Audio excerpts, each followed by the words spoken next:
twongeye turatomboye bana b'Imana kuba tujya ubuntu nyagasana twakaba duhamagaye ku neza ye ku izina ry'Imana Data na Mwana Roho Mutagatifu amen. Amahoro bana b'Imana, ni muhumure, Imana iradukunda ije kutujyana neza kuri buri munsi kubera impuhwe zayo. Dukomeje umwiherero wacu wo kuganira ku buzima bwo kubana n'abandi, la vie en communauté, aho twazirikanye ko ubuzima bugoye rimwe na rimwe bukabuducanga, rimwe na rimwe bamwe bagashaka guhitamo kuba honyine aho kugira ngo abane na mugenzi we umuhemukiye, mugenzi we umuhoza ku nkeke, mugenzi we umugirira nabi, agahitamo kujya kubaha wenyine. Atari uko hagiye ngo agiye gusenga, kuko n'umuntu yagiye gusenga mu isengesho ati ngiye kwihereranya nyine, ahubwo ari nko kwivumbura ikabitabuze, nuko ukagenda atari ukujyanwa no kwera nk'isengesho, ahubwo ugiye guhura na sekibi, kuko umuntu wese wivumbuye aba agiye kubana na sekibi. Duherutse rero kubona ikiganiro cya mbere twabonye muri umwiherero wacu cyitwa umuti wo gufuha. Nizere ko buri wese yashoboye kwisuzumisha niba warasanze koko nawe wifitemo gufuruta bitabuze, ndetse n'ubwo buryo bundi bwo kugenda uvuga nabi, imvugo mbi, utongana, utukana, umujinya, wihorera ku muntu ukugirira nabi, vengeance. Uwo muti rero uzagufashe kugira ngo nawe koroherana buri munsi. Umwiherero wacu urakomeje, kuko ubuzima ku bana ntabwo bizavaho, tuzakomeza tubane hano ku isi twitegura ijuru. Reka rero dukomeze n'ikiganiro cya kabiri, aho tugiye kubona akarengane kabera muri sosiyete. Rimwe na rimwe ukibaza ngo ninde urengera undi, ninde urenganura uyu nguyu. Iki kiganiro kiraza kugufasha nawe niba uri mu bari kurengana muri no minsi, kugira ngo nyagasani ugukunda araza kukubwira ijambo rikomeye cyane ati wowe waba uri kurengana, baba bari kugutoteza, icy'ingenzi ni ukuba intungane, mwebweho muzaba intungane. Amen, amen, amen. Ndongera gukwibutsa, niba utariyandikisha subscribe kuri iyi channel yacu ya buri munsi, ubikore. Umusanzu wawe wa mbere ni ukubona ibitabo twashyize aha kuri buri munsi, ukabasha kubisoma. Nubisoma biraza kuguhindura, kuko muri iyi nyandiko yose irahindura pe. Ndizera ko bitazaguhindura nabi, kuko ntabwo twaje kuvuga nabi aha ngaha. Icyo nyagasani adutumye no gukora neza no kuvuga neza. Numva nawe nubyumva hari aho bizakugeza kandi bikaguhindura. Ndavuga uyu mwiherero wacu imbere ya nyagasani. Kandi umusanzu wawe nanone ni ugukora share, kwa kundi nyine tugenda dusangiza abandi ibiganiro, kuko hari igihe usangiza mugenzi wawe ikiganiro, niba koko cyakuryoheye, niba ikiganiro wagikunze, gihereze mugenzi wawe, wa wundi nawe utakibonye, ubwira uti nawe akira wisomereho, nta kundi byagenda mwana wa mama, dore ko turi mu isi nk'abagenzi kandi nta mugenzi usiga undi. Muhereze nawe usomeho, ntacyo bitwaye, nguwo umusanzu umwe. Rega kogeza ubutumwa ntabwo ari gusa gufata Bibiliya n'ishapura atingiye mu muhanda agiye kogeza, oya, ushobora no guha mugenzi wawe akaganiro kakamufasha ubuzima bwose, bitewe n'uko kamusangije nawe kagufashije. Rero nuhura n'ikiganiro kuri buri munsi ukumva kiragufashije, mbere ya byose kizabanze kigufashe, nawe uzagihereze mugenzi wawe. Gishobora ko ari mugenzi wawe cyabwiraga, ariko nawe kirakubwira, nanjye kiri kumbwira. Ngewe rero nanjye nubwo iyi buri munsi muyimbonaho, ariko nanjye ndayikunda, kuko iramfasha, bimfasha guhura n'Imana. Ariko Imana ibabarire niba koko mbahuza n'Imana, simbizi, ni mu mwabimenye. Nibyo koko se mujya mubona nkaho mbahuza n'Imana?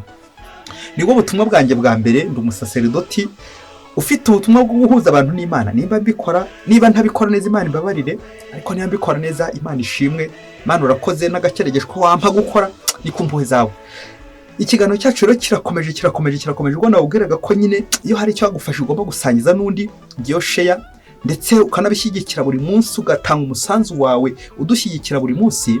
Ntacyo bitwaye abana b'Imana, twese turi ku rugendo, tugomba gusangira urugendo, basangira ngendo. Reka tubanze dusome ijambo ry'Imana riza kugukebura nawe, rikwereke akarengane kawe, rikwereke ndetse n'uburyo ushobora kuba uri kurenganya abandi. Akira ijambo ry'Imana, tujye kurisanga mu ivanjiri ko yanditswe na Matayo, umutwe wa 5, ngaho foraho ngiye guhakurikiza umurongo wa 43 kugeza ku wa 48, ubwo tuza gutinda ku wa 48. Matayo 5:48. Reka dufate Bibiliya zacu duhasome. Mwumvise ko byavuzwe ngo uzakunde mugenzi wawe wanga umwanzi wawe. ngeweho ndababwira ngo nimukunda ababanga musabira ababatoteza, bityo muzaba abana basuri mu ijuru, we uvusha izuba rye ku babi no ku beza, kandi akavubira imvura abatunganye n'abadatunganye. Nimwikunda gusa bakunda muzahemberwa iki? Ese abasoresha bo siko babigenza?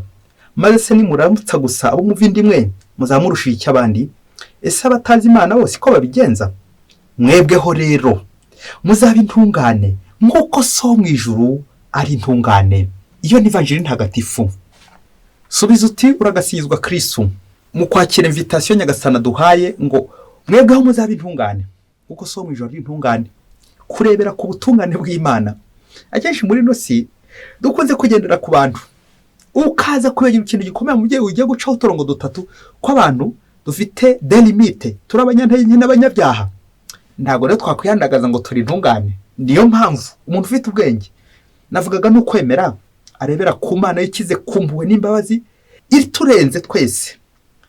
Niyo mpamvu ikiganiro cyacu ntago kiza kujya kure y'impuwe ndetse n'amategeko. Impuwe n'amategeko biraza guhurira he? Bitandukaniye hehe? Imbere y'ubuntu bw'Imana, imbere y'itegeko ryo gukundana, imbere y'itegeko ryo kuba umunyampuhwe nk'uko Imana data ari nyampuhwe nayo. Tujye kureba ibintu bitatu muri sosiyete tujye gutambukamo, maze bize kudufasha natwe kwigana Imana. Icya mbere turaza kureba iki kiganiro cyagenewe. Icya kabiri turaza kubona urugero muri sosiyete rw'urengana. Icya gatatu turaza kubona amasomo adufasha kwegera Imana no kuyigana buri munsi. Reka duhere ku ngingo ya mbere, abo iki kiganiro cyagenewe.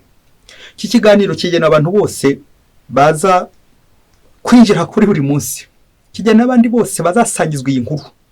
Abo bose kirabagenewe, nanjye kirangenewe, nawe kirakugenewe. Ariko by'umwihariko kigenewe abantu bari muri prison, bari mu buroko, bamwe bakatiwe imyaka myinshi cyangwa mikeya.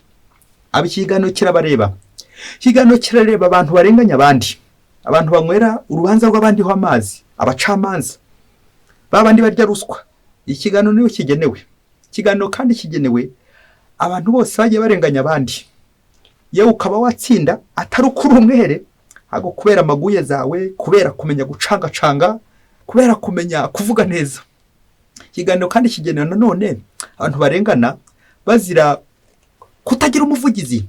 Wajya kuvuga, ushobora kuvuga wenda uvuga ibihebe, uvuga ubegeya, mbese utavuga neza, imvugo yawe igatuma utsindwa. Ahangaha Nyagasani kufuza kukubwira ko ari kurengera kandi agakurenganura. Ikiganiro kigenewe abantu bose bagiye barengana, atari uko baruharwa, ahubwo kubera nyine inosi, ko inosi yuzi kuvuga neza, warubatse umunwa ushobora kurangiza ubaye umwere, yisi kugiza umwere, nahure kundi akabarira mu buroko, akaba ari kurengana, yewe bikazarangira atarenganuwe. Ibi nabyo bibaho.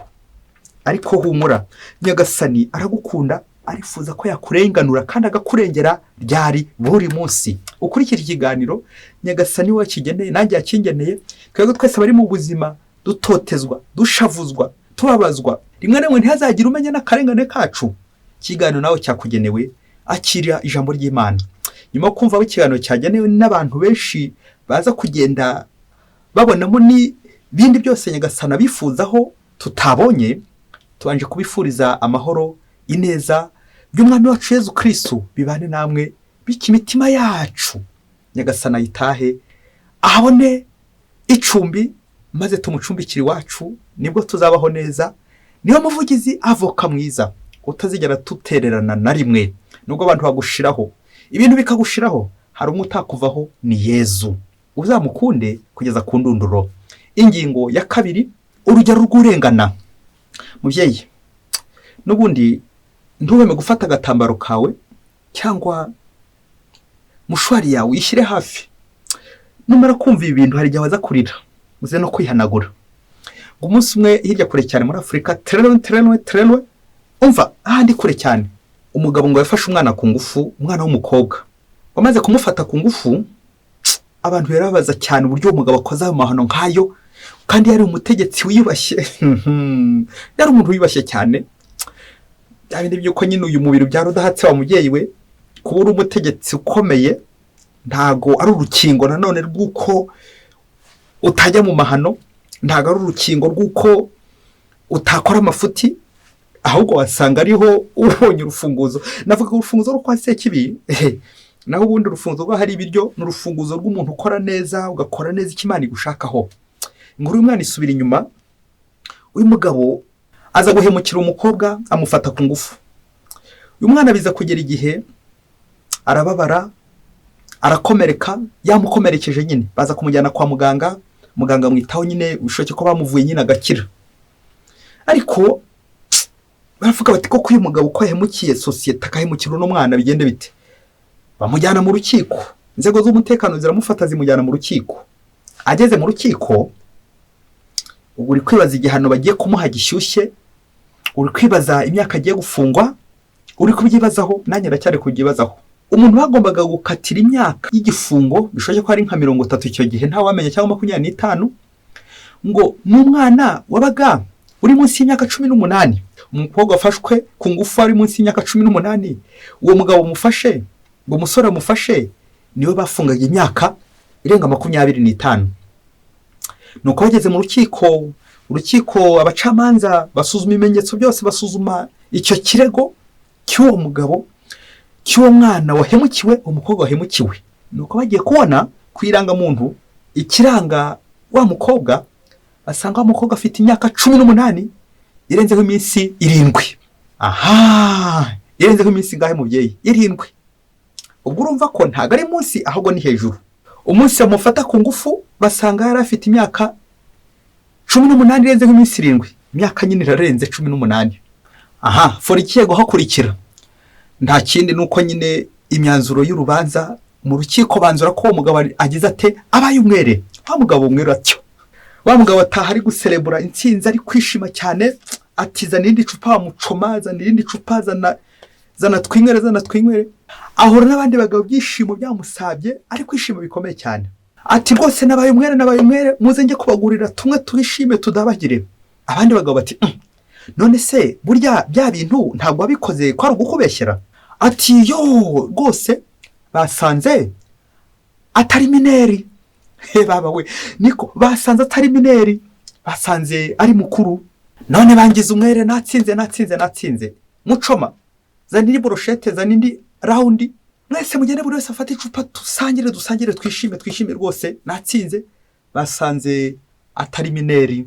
Nuko mu gihe bamwe bari kwishima no kwishimisha bitabuze, hagati aho se famiye wa mukobwa emerewe ite? Wa mukobwa amerewe ate? Ukomeza ubyibazeho, mugiye akagatambaro ntugashyire kure, ndabizi hari abamarira yatonyanze, hari n'abandi babuze uko bifata. Abandi nyine bari kwishimisha, urabyumva nawe. Ati basanze atari mineri. Ibi byakubaho, n'undi byamubaho, nanjye byambaho. Icy'ingenzi wowe uhagaze uritonda utagwa. Amen. Imbere y'aka karengane niyo mwabyumvise, imbere y'iki gikomere, imbere y'ibibazo, reka dusoreze ku masomo 3. Nawe ushobora guhita ukura mwandi menshi ukurikije urugero rw'uyu mugabo, umuyobozi ukomeye cyane. Ashobora kuba ari we, ashobora no kuba ari njyewe wakoze ibi ngibi. Nuko kongera ugataha wishimisha, ati natsinze. Habaye iki? Ati nabaye umwere. Wabaye umwere ute? Burya ntiwabikoze. Ati reka da, basanze atari mineri, basanze ari mukuru. Hanyuma se reka dufata amasomo. Isomo rya mbere nuko imbere y'amategeko bishoboka cyane rwose ko watsinda. Ariko si imbere y'Imana watsinze.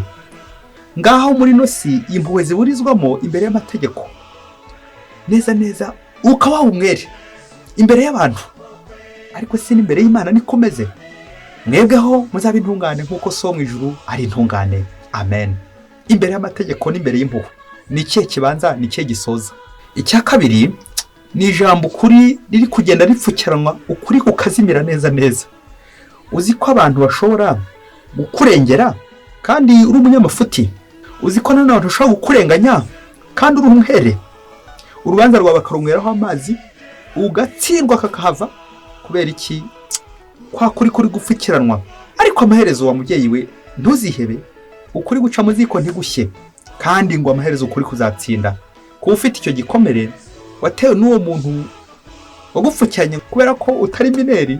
Iminsi 7 usirenzeho, humura iyo minsi 7 nyagasana azakurenganura kandi akurengere kubera impuhwe ze. Ngako 7 iyo minsi 7 irenzeho, ubwira Yezu uti Yezu umfashe mbe kwihangana, nihangane iki gikomere, amaherezo kuri kuzatsinda. Reka dusoreze ku somo rya 3 riza kuzamo n'ikibazo. Uramutse uri umucamanza, reka nongereho kandi kantu gato cyane w'umukristo. Uko niko nawe uri gucura urubanza mu rukiko. Uyu mukobwa nuko ari kumugenzereza nawe, uyu mugabo nuko nawe ari kumugenzereza nawe, utabeshye. Uko niko muri nosi icyaha gikomeza kugenda gishaka abayoboke n'imbaraga nyinshi gifata umurego. Byose cyo umubyeyi we muri nosi aho kiri gushaka kuganza, ariko wakibiwe nta gushaka kuganza naho wabigenza ute. Ubundi nkunda cyane ijambo de juge, abacamanza. Yaba twagiraga abacamanza bize ka theology cyangwa ka spirituality byibuze, umva banza byibuze nta ruswa zari kuzongera kujya zibaho, cyangwa kugoreka imanza, cyangwa iki kintu cyose cy'akarengane. Ariko ngo kubera amategeko mumbabarire, nibyo mwigiye gushakisha umugati bitabuze, buri wese ijwi ry'Imana hararipfukirana. Ubundi abacamanza mu isezerano rya kera bari abantu, des juges étaient considérés comme des sauveurs, bari abantu babakiza. Ukaba nk'umukiza nyine nk'Imana, gukora icyo Imana yadutoreye. Ongera urebe niba nawe utajya ukemura imanza ku mahugu, ukazikemuza ruswa, ati twasanze atari mineri. Byagaragara se ko na cya cyangombwa nyine kubera amafaranga wari ufite wakigoretse, kubera ko urimo uvuga ari kijyano kibazo yo rike bikakuyobera, kubera ko ufite amafaranga uri umutegetsi ukomeye cyane, ati ndashaka ko batafunga, reka ntange ruswa, ya myaka bajya kuyihindura, bayihindura muri systeme, kandi byabantuze byaba ibintu umubyeyi we kubera amafaranga irari ry'amafaranga gatuma turi guhemuka. Nibwo bizarangira abantu bo batakiri kwemera Imana. Ngo uzavuga uti po n'ubundi n'abantu bamfunguje, reka njye kubagurira, n'abantu bandengeye, Imana se yari birimo. Ubu nibwo buhakanyi buri kuza muri societe zacu, kumva ko ari abantu bagukoreye ibintu, n'abantu bakorokoye ngo Imana ntigeze ihagera. yewe koko naho tugeze, imvugo nkizo ngizo zabahakanye, z'abantu batemera Imana. Iza ku ruhande rwacu buri gihe, ariko umunyabyaha iza ku ruhande rwe, wa muntu wafashe undi ku ngufu, igira ngo uze kwicuza, utavuga uti koko ibi nabikoze, nasebeje abandi, nasebeje societe, nahemutse, reka mfukame nsaba imbabazi. Aho ni ku ruhande rw'umuntu wahemutse. Imana ibihari igira ngo ukomange ati ibintu wabiretse koko, ibintu wabiretse. Naho wowe kubera ko utumvise ijwi ry'Imana wajya ko no kwishimisha uti muze mbagure natsinze, yewe basanze atari mineri. Aho ngaho rero twacitse Imana. Aho ntuzumva ko Imana ariyo yagiye guhamagara uti nubwo wahemutse, ariko Imana ntigukuraho amaboko, iragira ngo ugaruke. Aha ni Imana ijya ku ruhande rw'urengana, igira ngo mbwire uti nubwo urubanza rwawe rumwereyeho amazi, bakaba kurenganyije kubera ziriya ruswa nari amafaranga menshi, humurandi ku ruhande rwawe, kuko ninjye kubereye amaboko, ninjye muvugizi wawe. Amaherezo nyagasana azakurengera kandi akurenganure kubera impuhwe ze. Nguko uko nyagasana ajya ku mpande zacu twese, buri wese ku rwego rwe. Ariko se ni kangaho byumva ijwi ry'Imana mu buzima wa mubyeyi muri societe zacu, muri community zacu, aho bamwe duhemukira abandi, rimwe na rimwe bikaza kurangira icyaha gikomeje kugenda kiganza. Ariko amaherezo wa mubyeyi we, Imana irengera buri gihe wa mukene, wa munyabyaha, yandushyi, wa wundi udafite kivurira, wa wundi udafite abamurengera, wa wundi udafite amurenganura. Aho niyo nyagasani ari. Humura nyagasana gufasha akaboko. Niba nawe usanga uri kuri liste y'abantu barenganye, menya ko nyagasana gukunda kandi akurengera kandi azakurenganura iminsi yose. Nkomeje kwifuriza kugumana natwe muri umwiherero wacu w'ubuzima muri community. Dukomeze dutegereze tutarambirwa ikindi kiganiro kiri imbere. Nawe kandi ukomeze kunsaba nanyu usabire kugira ngo dushyigikirwe na Kristo, tugume kuri Kristo, tumunambeho buri munsi. Niwe udukunda, niwe uturengera kandi agaturenganura buri munsi. Mwese Imana ibahe umugisha. Imana Data na Mwana na Roho Mutagatifu. Amen. Padiri Masumbuko Ladislas wa Diocese ya Cyangugu.